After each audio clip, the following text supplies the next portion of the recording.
আপনারা আমাকে চেনেন, আমি আপনাদের চিনি। আমি আলী আহমদ ভট্টকনকপুর মাদ্রাসার একজন নগণ্য খাদেম। আমি আপনাদের ভালোবাসি, আপনারা আমাকে ভালোবাসেন। এই উভয়ের ভালোবাসার মধ্য দিয়ে আপনাদের সামনে উপস্থিত হওয়া। এই জন্য আমরা যে যেখানে আসি তাড়াতাড়ি চলে আসি, অল্প সময় কথা বলবো। কর্তৃপক্ষ নির্ধারিত একটি সময় আমাকে দিয়েছেন, এই সময়ের ভিতর অল্প কিছু কথা বলার আশা রাখি। আল্লাহ যেন তৌফিক দেয়, বলি আমিন। আলহামদুলিল্লাহ। الحمد لله نحمده ونستعينه ونستغفره ونعوذ بالله من شرور أنفسنا ومن سيئات أعمالنا من يهد الله فلا مضل له ومن يضلله فلا هادي له ونشهد أن لا إله إلا الله ونشهد أن محمدا عبده ورسوله أما بعد فقد قال الله تعالى في كلامه المجيد والفرقان الحميد أعوذ بالله من الشيطان الرجيم بسم الله الرحمن الرحيم وقاتلوا في سبيل الله الذين يقاتلونكم ولا تعتدوا إن الله لا يحب المعتدين وقال النبي صلى الله عليه وسلم إذا غزي الميت في قبره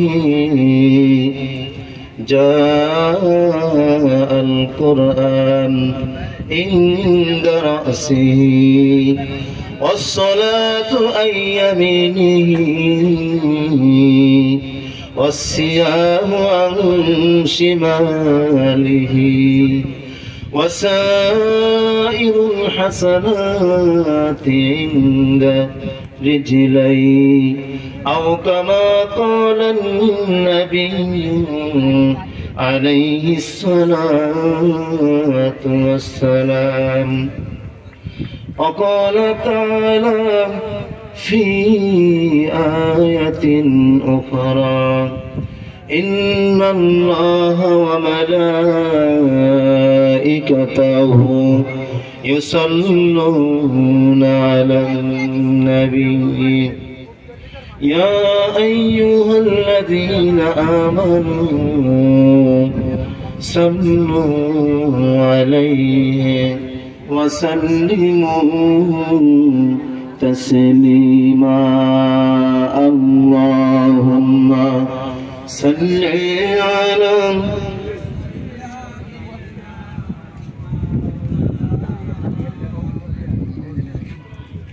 وعلى آل سيدنا شفينا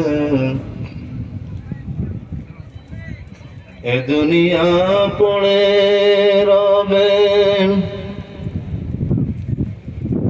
আমরা একদিন থাকব না। কি বলেন, ঠিক না? এ দুনিয়া পড়ে রবে, আমরা একদিন থাকব না। এ দুনিয়া পড়ে রবে, আমরা একদিন থাকব না। সবাই মোদের ভুলে যাবে নবী, আপনি মোদের ভুলবেন না। আল্লাহুম্মা সাল্লি আলা مولانا محمد وعلى آل سيدنا شفيعنا এমন দেশে যাবি রে মন যেই দেশের নেই ঠিকানা, এমন ঘরে শুইবি রে মন যেই ঘরে নাই বিছানা। আল্লাহুম্মা সাল্লি আলা সাইয়্যিদিনা مولانا محمد وعلى آل سيدنا شفيعنا لا إله إلا الله لا إله إلا الله لا إله إلا الله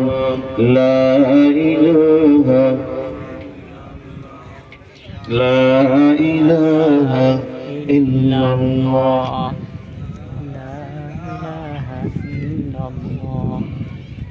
নামাজ রোজা সাইলো না, মা বাবার খেদমত ভুইলো না। নামাজ রোজা সাইলো না, মা বাবার খেদমত ভুইলো না। নামাজ রোজা সাইরা দিলে মা বাবার খেদমত ভুইলা গেলে আল্লাহর জান্নাত পাইবা না। লা ইলাহা لا إله إلا الله لا إله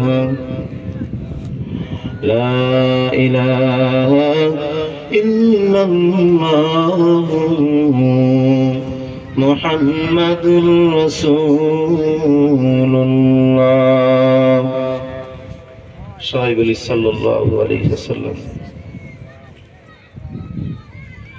সম্মিলিত উলুবনিয়া যুব সমাজের উদ্যোগে আয়োজিত বার্ষিক তাফসিরুল কোরআন মাহফিলের সম্মানিত সভাপতি জনাব গাজী গোলাম রসুল, সম্মানিত সভাপতি জাবালে নূর হাফিজিয়া মাদ্রাসা ও প্রাক্তন মেম্বার, আজকের মাহফিলের প্রধান অতিথি জনাব আবু তাহের হাওলাদার, সম্মানিত চেয়ারম্যান উপজেলা পরিষদ মোংলা, আজকের এই মাহফিলের প্রধান বক্তা, প্রধান আকর্ষণ, যার আলোচনা শোনার জন্য মূলত আমরা সবাই বিভিন্ন জায়গা থেকে ছুটে আসছি, জনাব হযরত মাওলানা MA হাসিবুর রহমান সিলেট। আজকের এই মাহফিলের বিশেষ বক্তা জনাব হযরত হাফেজ মাওলানা মারুফ বিল্লাহ। আজকের এই মাহফিলের বিশেষ আকর্ষণ হযরত মাওলানা মুফতি আব্দুর রউফ খুলনা, অল্প একটু আগেই যার কণ্ঠ শুনলাম। আল্লাহ তাআলা সকলকে কবুল করে বলি আমিন। বিভিন্ন এলাকা থেকে আগত প্যান্ডেলের ভিতর বসা দিনদার পরহেজগার মুসলমান ভাই ও বাবাজিরা, মঞ্চে উপবিষ্ট হযরত উলামা ইকরাম, পর্দার আড়ালে অবস্থানরত আমার মা ও বোনেরা, বিভিন্ন জায়গা থেকে মিডিয়া ব্যক্তিত্ব ভাইরা অনেক কষ্ট করে আসছেন।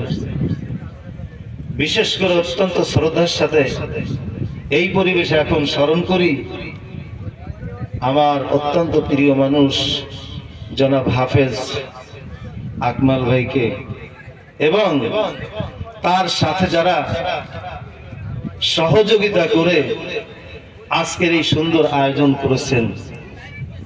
সত্যিকারে এত সুন্দর চমৎকার একটা আয়োজন করতে গেলে কতটা কদম এই জমিনে হাঁটা লাগে, কতটুক গায়ের ঘাম ঝরানো লাগে, কত পরিশ্রম করা লাগে, কি পরিমাণ কষ্টের বিনিময় এমন সুন্দর এক আয়োজন জাতিকে উপহার দেওয়া যায়।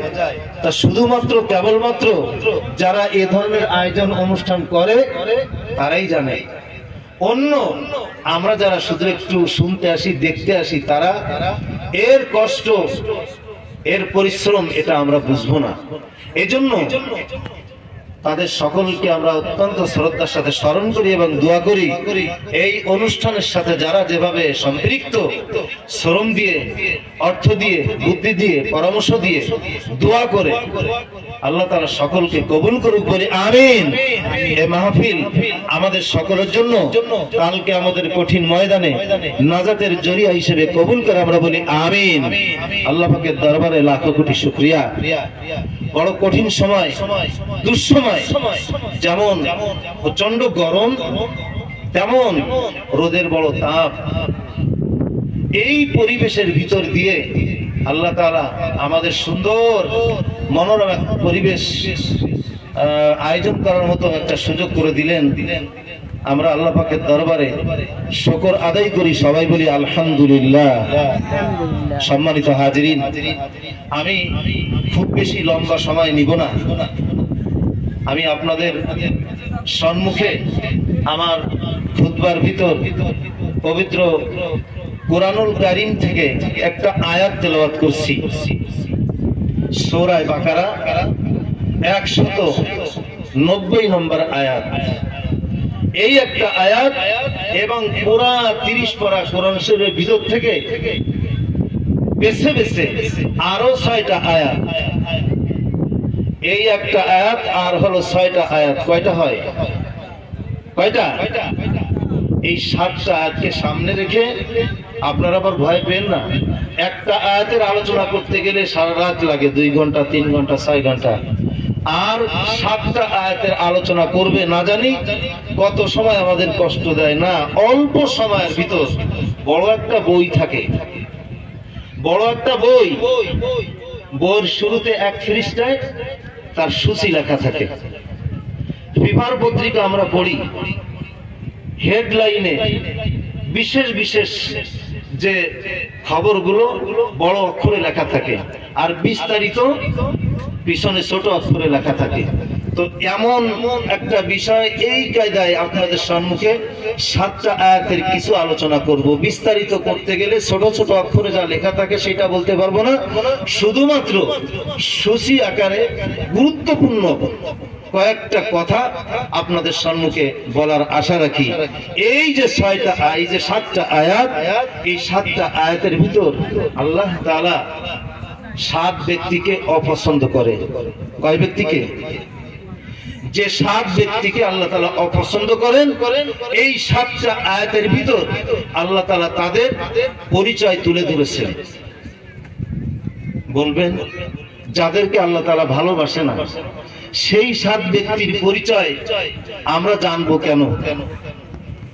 যে 7 ব্যক্তিকে ভালোবাসে, পক্ষান্তরে আরো 7টা কোরআন শরীফের আয়াত আছে, যে 7 ব্যক্তিকে আল্লাহ তাআলা ভালোবাসেন, ওই 7টা আয়াতের মাধ্যমে তাদের পরিচয় তুলে ধরেছেন। বলে হুজুর ওই 7 শ্রেণীর আলোচনা করলে তো ভালো হতো, যাদেরকে আল্লাহ ভালোবাসে না সেই 7 শ্রেণীর পরিচয় নিয়ে আমাদের লাভ কি? আমাদের লাভ আমরা এই 7 শ্রেণীর পরিচয় জানবো, এই 7 শ্রেণীর ব্যক্তিকে আমরা চিনবো। আমরা যেন ওই 7 শ্রেণীর অন্তর্ভুক্ত না হয়ে যাই, আমরা যেন ওই 7 শ্রেণীর দলভুক্ত না হই। এই জন্য এই 7 শ্রেণীর পরিচয় আমাদের জানতে হবে। এই 7 শ্রেণীর পরিচয় জেনে আমরা সতর্ক হয়ে যাব। আমরা যেন আমাদের তকদির নষ্ট না করি, আমাদের কপাল যেন না পোড়াই, আমাদের ভাগ্য যেন নষ্ট না করি। দুনিয়াও নষ্ট হয়ে যাবে, পরকালও নষ্ট হয়ে যাবে, দুনিয়ার জীবনও শেষ। হাবিতাত আমালুহুম ফিদ দুনিয়া ওয়াল আখিরাহ, দুনিয়াও শেষ, পরকালও শেষ। এই জন্য আমরা জেনে নেব সেই কপাল পোড়া, সেই হতভাগা 7 শ্রেণী কারা, এবং সেই 7 শ্রেণীর দলে আমরা না যাই। কি বলেন, ঠিক কিনা? এই 7 শ্রেণীর পরিচয় নিতে আপনারা রাজি আছেন তো? ইনশাআল্লাহ সবাই রাজি আছেন তো? যদি রাজি থাকেন আর যদি মাইন্ড না করেন, যদি কষ্ট মনে না করেন, অনেক জায়গায় মাহফিলে যে যখন বলি দূরে যারা বসে আছেন একটু কাছে আসেন, এই যে বলা হয়, এই বলার সাথে সাথে দূরে যারা আছে তারা পিঠ ফিরায় হাঁটা দেয়।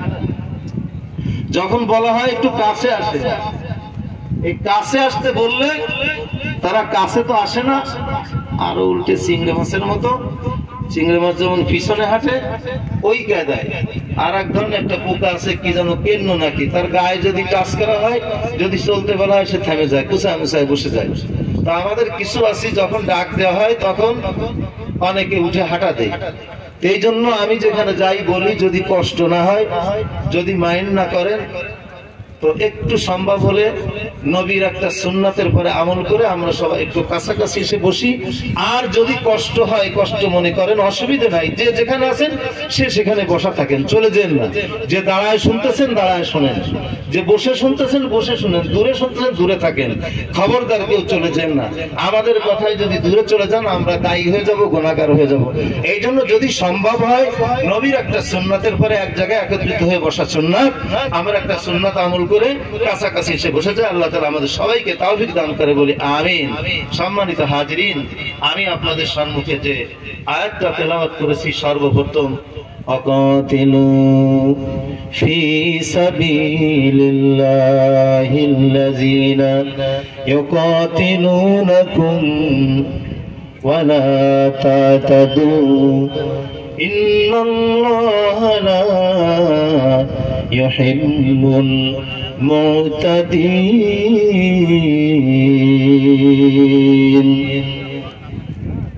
আল্লাহ রাব্বুল আলামিন মুমিন বান্দাদেরকে ডাক দিয়ে বলতেছেন, অকাতিলু, তোমরা লড়াই করো, অকাতিলু ফি সাবিলিল্লাহিল্লাযীনা ইউকাতিলুনাকুম, তোমাদের সাথে যারা লড়াই করে তোমরা তাদের সাথে লড়াই করো। খবরদার খবরদার, ওয়ালা তা'তাদু, সীমা লঙ্ঘন করো না, সীমা লঙ্ঘন করো না। কেন কেন সীমা লঙ্ঘন করবা না? আল্লাহ রাব্বুল আলামিন বলছেন, ইন্নাল্লাহা লা ইউহিব্বুল মুতাদিন, নিশ্চয় আমি আল্লাহ সীমা লঙ্ঘনকারীকে ভালোবাসি না। কয়জনকে আল্লাহ ভালোবাসে না? কয়জনকে ভালোবাসে না? প্রথমে বলছিলাম, রাগ করছে মনে হয় সবাই? মাশাআল্লাহ, সবাই শুনতেছে। আপনাদের জবাবটা আমি আমার কান পর্যন্ত আসে না, এই জন্য আমি ভাবতেছি মনে হয় আমার কথায় আপনারা কষ্ট পাচ্ছেন। প্রথমে বলছিলাম 7 জনকে আল্লাহ তাআলা ভালোবাসে না। অল্প সময় কথা হবে, আমি যে কথা বলবো যদি গভীর মনোযোগ দিয়ে শোনেন, এই কথাটা মনে রেখে বাসায় যে, দোকানে যে, রাস্তায় যে, বাজারে যে বলতে পারবেন এবং নিজের জীবনকে সেভাবে সাজানো সম্ভব হবে। এই জন্য খুব গভীর মনোযোগ দিয়ে শুনি যে 7 জনকে আল্লাহ তাআলা ভালোবাসে না, তার ভিতর সর্বপ্রথম সূরা বাকারা 190 নম্বর আয়াতে আল্লাহ তাআলা বলছেন, ইন্নাল্লাহা লা ইউহিব্বুল মুতাদিন, সীমা লঙ্ঘনকারী যারা তাদেরকে আমি আল্লাহ ভালোবাসি না। সীমা লঙ্ঘনকারীকে আপনি ভালোবাসেন না? সীমা লঙ্ঘনকারীকে আপনি ভালোবাসেন? কেন ভালোবাসতে বলছেন? এখানে সামনে যারা বসে আছে, সীমা লঙ্ঘনকারীকে আপনারা কেউ ভালোবাসেন নাকি? কেউ বাসেন না? সীমা লঙ্ঘনকারীকে আপনারা কেউ ভালোবাসেন না, আমিও ভালোবাসি না, আল্লাহও ভালোবাসেন না। কিন্তু আমরা তো আবার সীমা লঙ্ঘন নিজেরাও করি। আমাদের ইতিপূর্বে হযরত আদম নবী থেকে নিয়ে এ পর্যন্ত কেউ সীমা লঙ্ঘন করছে, এমন কোন ব্যক্তির নাম আপনাদের ভিতরে কেউ বলতে পারেন? সীমা লঙ্ঘনকারীর নাম কি বলতে পারেন? আপনারা কেউ বলতে পারবেন যে অমুক অমুক অমুক অমুক নবীর জামানায় বা আমাদের নবীর জামানায় বা এই জামানায় কোন সীমা লঙ্ঘনকারীর নাম আপনারা বলতে পারেন? বলেন তো। হ্যাঁ, ফেরাউন, মাশাআল্লাহ, সঠিক। আর কেউ? পাশে ভাই বসে আছেন, বলছেন নমরুদ। আর কোন সীমা লঙ্ঘনকারীর নাম? হ্যাঁ, আবু জেহেল, উকবা সাহেবা। মাশাআল্লাহ মাশাআল্লাহ, আলহামদুলিল্লাহ। সবাই বলি আলহামদুলিল্লাহ। এই তো ওয়াজ তো সবারই জানা আছে। সীমা লঙ্ঘনকারী, বড় বড় সীমা লঙ্ঘনকারী যারা, তাদের নাম বলে ফেলছেন। তো সীমা লঙ্ঘনকারীকে আল্লাহ ভালোবাসে না, আমরাও কোন সীমা লঙ্ঘনকারীকে ভালোবাসি না। আপনার পাশের বাড়িতে, আপনার পাশের যে বাসা, আপনার একটা সীমানা দেওয়া আছে, আইল দেওয়া আছে, কষা দেওয়া আছে, ভেড়ি দেওয়া আছে, আপনার ঘেরের ভেড়ি আছে। ওইখান থেকে যদি কেউ ওই ভেড়িকে লঙ্ঘন করে আপনার একটু জমি দখল করে নিয়ে যায়, আপনি খুশি হবেন নাকি? খুশি হবেন। সীমা লঙ্ঘনকারীকে কেউ ভালোবাসে না, এমনকি কোন কাফের, বেঈমান, মুশরিক, কোন নাফরমানে সীমা লঙ্ঘনকারীকে ভালোবাসে, লানত প্রাপ্ত। সব থেকে মজার একটা বিষয় আছে। সব থেকে মজার বিষয় হলো, সীমা লঙ্ঘনকারীকে আল্লাহ ভালোবাসেন না, কিন্তু সাথে সাথে আবার কোন সীমা লঙ্ঘনকারীকে গজব দিয়ে শেষ করেও দেন না। আল্লাহ এত দয়ালু, এত দয়া, এত মায়া। আপনারা অনেকেই পিতা হয়েছেন, পর্দার আড়ালে যে সমস্ত মা ও বোনেরা আছে, অনেকেই মাতা হয়েছে। আপনাদের কারো কোনো সন্তান যদি বিপদে পড়ে যায়, কত ব্যথা লাগে। কোন সন্তানের যদি ঠ্যাং ভেঙে যায়, হাত ভেঙে যায়, কত বড় ব্যথা। পরীক্ষায় ফেল করেছে, কত বড় ব্যথা। মারা গেছে, কত বড় ব্যথা। আপনার সন্তানের একটা দাঁত আপনি কি বানাতে পারছেন? নাক বানাতে পারছেন? চোখ আপনি নিজে বানাইছেন? একটা ফসম আপনি বানাতে পারছেন? এ বানাইছে কে? কে বানাইছে? আল্লাহ বানাইছে। যিনি বানাইছেন মালিক তো সে, ও সন্তানের মালিক তো আপনি না। ওটা আপনার কাছে আমানত। আপনার কাছে আল্লাহ তাআলা আমানত রাখছেন। আপনার কাছে আল্লাহ তাআলা আমানত রাখছেন। এই আমানত আপনার সামনে দিয়ে যখন একটু ক্ষতি হয়ে যায় বা মারা যায়, বিপদগ্রস্ত হয়, আপনার চোখের পানিতে বুক ভেসে যায়। আপনি তো বানান নাই, মালিক তো আপনি না। যিনি বানাইছেন, যিনি মালিক, তার কত বড় ব্যথা, তার কত বড় ব্যথা। সম্মানিত হাজিরিন, তার অন্তরে কত বড় ভালোবাসা, যে কারণে কোন বান্দা নাফরমানি করলে, অন্যায় করলে সাথে সাথে আল্লাহ তাআলা আযাব দিয়ে, গজব দিয়ে শেষ করে দেন না। দেখি আল্লাহ পাকের কুদরতি নজর দিয়ে, মায়ার নজরে আপনার চেহারার দিকে তাকায় থাকেন। আল্লাহ তাকায় থাকেন যে বান্দা দেখি আমাকে আল্লাহ বলে ডাক দেয় নাকি। বলি সুবহানাল্লাহ। আল্লাহ মায়ার নজরে তাকায় থাকেন যে বান্দা আমাকে ডাক দেয় নাকি, দেখি বান্দা অনুতপ্ত হয় নাকি। যদি আপনি আল্লাহকে আল্লাহ বলে ডাক দিতে পারেন, অনুতপ্ত হয়ে যদি আল্লাহর কাছে ক্ষমা চাইতে পারেন, আমি যদি চাইতে পারি, আল্লাহ তাআলার মাফ করতে দেরি হয় না। বলি সুবহানাল্লাহ। আল্লাহ রাব্বুল আলামিন মালাকুল মউত আজরাইল ফেরেশতাকে ডাক দিয়ে বলছেন, ইয়া মালাকাল মাউত, হে আজরাইল, এই পর্যন্ত যত বনি আদমের জান তুমি কবজ করেছো, কোন বনি আদমের জান কবজ করতে গিয়ে তোমার অন্তরের ভিতর ব্যথা লাগছে নাকি? এ পর্যন্ত যত বনি আদমের জান তুমি কবজ করছো, কোন বনি আদমের কোন মানুষের জান কবজ করতে গিয়ে তোমার অন্তরে কি ব্যথা লাগছে নাকি? মালাকুল মউত আজরাইল বলেন, রব্বুল আলামিন,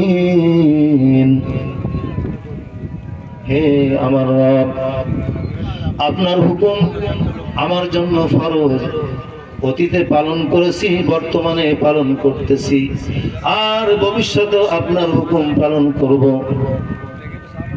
আপনার হুকুম আমার উপরে ফরজ, কিন্তু এ পর্যন্ত যত বনি আদমের জান কবজ করেছি, দুই জায়গায় দুই ব্যক্তির জান কবজ করতে যে আমি আজরাইল আমার অন্তরের ভিতর, বুকের ভিতর বড় ব্যথা লাগছে। কয় জায়গায়? দুই জায়গায়। আল্লাহ বলে, ইয়া মালাকাল মাউত, কোন কোন জায়গায়? মালাকুল মউত আজরাইল বলে, আল্লাহ ওই গভীর নদীর মাঝে, সাগরের ভিতর যখন জাহাজ ডুবে গেল, আল্লাহ আপনি আমাকে নির্দেশ দিলেন ওই শিশু মাসুম বাচ্চা তার মায়ের জান কবজ করতে। ছোট্ট মাসুম বাচ্চা কোলে, ওই মাসুম বাচ্চার মার জানটা কবজ করার জন্য আপনি আমাকে নির্দেশ দিলেন। আমি যখন জান কবজ করতে গেলাম, তার জান কবজ করার সময় আমার অন্তরে বড় ব্যথা লাগছিল। বলে কেন? বলে ওই যে ছোট মাসুম বাচ্চা, মায়ের জান যদি কবজ করি, এই ছোট মাসুম বাচ্চাকে কে দেখবে, কে লালন পালন করবে, কে তাকে দেখে রাখবে? আমার এত কষ্ট লাগতেছিল, এই মাসুম বাচ্চা কি অবস্থা হবে। বলে আর এক জায়গায় কোথায়? বলে আর এক জায়গা হলো সাদ্দাত, যে আল্লাহর বেহেশত চায় না, নিজের বেহেশত বানাইছিল নিজের জন্য। বলছিল না, আপনারা জানেন না, আমি খুব বেশি রং ঢং দিয়ে কথা বলতে পারছি না, আমি সময়ের দিকে তাকাচ্ছি তো। সাদ্দাত যে আল্লাহর বেহেশত চায় না, সে নিজে নিজে জান্নাত সে বেহেশত বানাইলো। জানেন না আপনারা?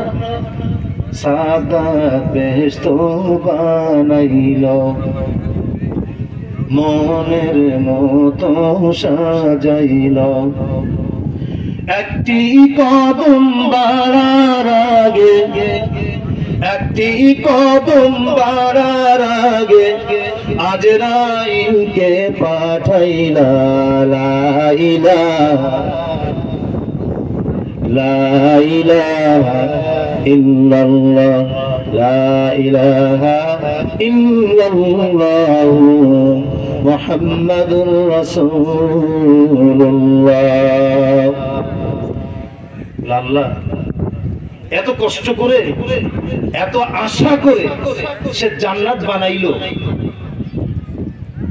যখন সে জান্নাতের ভিতর তার নিজের বানানো বেহেশতের ভিতর ঢুকবে, ঘোড়ার পিঠের উপর থেকে একটা কদম পাবো জমিনের উপর রাখছে, সাথে সাথে মালাকুল মউত যে বলে, দাও, কি ব্যাপার, কি ব্যাপার?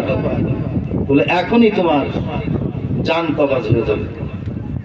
তখন সাদ্দাত হাতে পায়ে ধরে বলছিল, আমাকে একটু সময় দাও, অল্প একটু সময় দাও, এত কষ্ট করে এত আশা করে জান্নাত বানাইলাম, একটাবার একটু একটু ঘুরে আসি। সময় দেবে নাকি? দেওয়ার অধিকার, সময় দেওয়ার অধিকার আজরাইলের আছে নাকি? ইজা জা আজালুহুম লা ইস্তাখিরুনা সাআতান ওয়া লা ইস্তাকদিমুন। সময় যখন এসে যাবে, এক সেকেন্ড আগেও নয়, এক সেকেন্ড পরেও নয়, আজরাইলের অধিকার নাই। আজরাইল 200 করবে না 1200 সময়। বলে ওই সময় তার জানটা কবজ করার সময় আমার এত যে অন্তরের ভিতর ব্যথা লাগছিল, এত শখ করে সে জান্নাতটা বানাইলো, এরপরে তো জাহান্নাম। তার বানানো জান্নাতটা সে একটু দেখতে পারলো না, তার ভিতরে ঢুকতে পারলো না, তার আশাটা পূরণ করতে পারলো না, তাই আমার অন্তরের ভিতর ব্যথা লাগছিল। আল্লাহ রাব্বুল আলামিন বলেন, ইয়া মালাকুল মাউত, হে আজরাইল, একই ব্যক্তির জন্য তোমার দুই জায়গায় কষ্ট লাগছিল। আল্লাহ রাব্বুল আলামিন বলেন, মালাকুল মাউত, একই ব্যক্তির জন্য দুই জায়গায় তোমার মায়া লাগছে, অন্তরে কথা ব্যথা লাগছে। ওই যে সমুদ্রের ভিতর যার মাকে জান কবজ করে তুমি নিয়ে আসলে, যে শিশু বাচ্চার জন্য মায়া লাগছিল, ওই সেই শিশু বাচ্চাকে আমার কুদরত দিয়ে আমি তাকে লালন পালন করে দুনিয়াতে বড় করছি, সম্মান দিছি, অর্থ দিছি। এই নাফরমান আমাকে চিনলো না, জানলো না, আমাকে বুঝলো না, সে নিজেই বললো আমার জান্নাত তার লাগবে না, সে নিজেই জান্নাত বানায় জান্নাতে যাবে।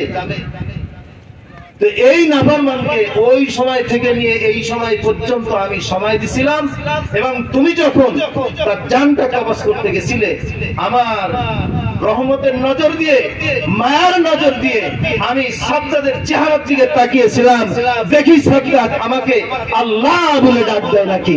ওই সময় যদি সাজ্জাদ আমাকে আল্লাহ বলে ডাক দিত, আমি ওই সাজ্জাদের জীবনের সব গুনাহ মাফ করে দিতাম। বলি সুবহানাল্লাহ। সম্মানিত হাজিরিন, সম্মানিত হাজিরিন, কত দয়ার আল্লাহ, কত মায়ার আল্লাহ। নাফরমানি আমরা করি, তারপরেও এরপরেও আল্লাহ তাআলা আমাদেরকে সাথে সাথে গজব দিয়ে শেষ করে দেন না। সম্মানিত হাজিরিন, আমি তো এলাকার ছেলে, আপনাদের আপনজন, দূর থেকে আসতেছে তাদের কথা শুনবো। আমরা যখন দূরে যাই তখন আবার আমরা একটু বেশি সময় কথা বলি। তো যাই হোক, আর মাত্র 4-5 মিনিট সময় আছে, আমার সূচি আকারে কথাটা বলে দিই। কিছু কথা গুছায় নিয়ে আসছিলাম, কিন্তু বলার তার সময় হচ্ছে না। সম্মানিত হাজিরিন, আল্লাহ তাআলা অগণিত অসংখ্য মাখলুক সৃষ্টি করছেন, তাই না? কত মাখলুক আল্লাহ তাআলা বানাইছে বলতে পারেন? কে বলতে পারেন আল্লাহ কত মাখলুক বানাইছেন? কথায় আছে 18,000। আমি গত জুমায় বয়ান করতেছিলাম, আমি জিজ্ঞেস করলাম যে কত মাখলুক, কত হাজার আল্লাহ বানাইছে, তো সবাই বললো 18,000। আমি বললাম 18,000 যে আল্লাহ তাআলা মাখলুক বানাইছেন, এ তো কোনো আল্লাহর ওলিও বলে নাই, কুরআন শরীফের ভিতরে নাই, হাদিসেও নাই। বরং আল্লাহ তাআলা কুরআন শরীফের ভিতর চ্যালেঞ্জ করে বলছেন,